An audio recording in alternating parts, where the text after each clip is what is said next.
Fakta berikutnya, pergeseran tanah di Bekasi, Jawa Barat nyata bikin ngeri. Warga berkisah detik-detik rumahnya ambruk terdengar bunyi retakan dari fondasi rumahnya yang tak lagi mampu menopang.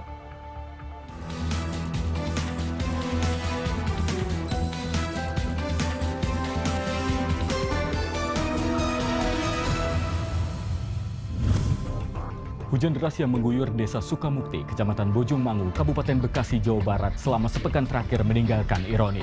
Ini adalah salah satu dari belasan rumah atau kontrakan yang terdampak atau rusak akibat dari terjadinya pergeseran tanah di RT 12. Struktur bangunan yang miring dan keretakan tanah seperti inilah yang harus dialami oleh warga di sekitar.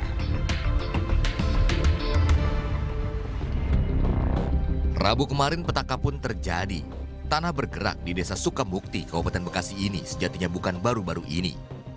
Warga memang sudah khawatir lama kondisi tanah tempat rumahnya berdiri menampakkan gejala berbeda. Mulai ada suara-suara, artinya suara-suara ini bersumber dari pondasi yang sudah mulai geser, seperti nanti bisa kita lihat itu ada asbes yang retak, itu suaranya lumayan, kita sendiri kaget apakah akan terjadi runtuh gitu kan. Ternyata hanya asbes yang retak, tapi di situ kita sebagai yang menghuni rumah kan khawatir karena kejadiannya tidak bisa kita prediksi kapan terjadinya kerusakan tersebut. Tak jarang warga sering dengar retakan tembok atau pondasi rumah. Kondisi diperparah kala curah hujan meningkat. Hujan nyatanya bukan menjadi penyebab satu-satunya fenomena amblesnya tanah di desa Sukamukti. Pembangunan jalan tol Jakarta Cikampek 2 yang berlokasi tak jauh dari lokasi kejadian diduga kuat menjadi penyebab lain terjadinya fenomena ini.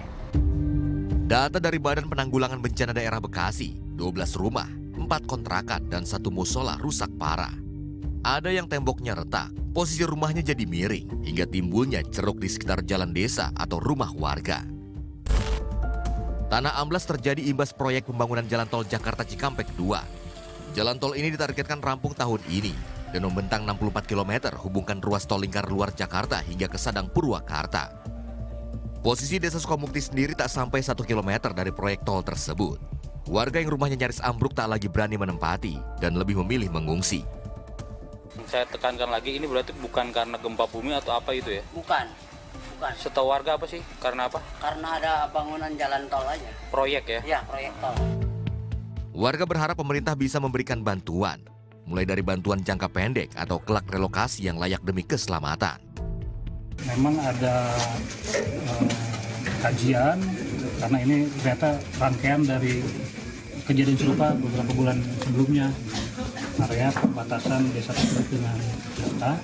Jadi kami koordinasikan juga dan besok sudah ada bantuan dari Delta untuk membantu menghentikan pergerakan tanahnya sehingga tidak memperbesar dampak pergeseran tanah tersebut. Penilaian lebih lanjut akan segera dikerjakan untuk menilai apakah area di sekitar desa Sukamukti ini masih mungkin untuk jadi permukiman warga. Tim Liputan melaporkan untuk NET. Berikutnya, kebakaran hutan dan lahan terjadi hebat di kota Ambon, Maluku. Nyaris 7 jam api berkobar, warga panik karena api mulai merembet ke permukiman. Informasinya akan hadir sesaat lagi, jangan kemana-mana, tetap di Fakta 62.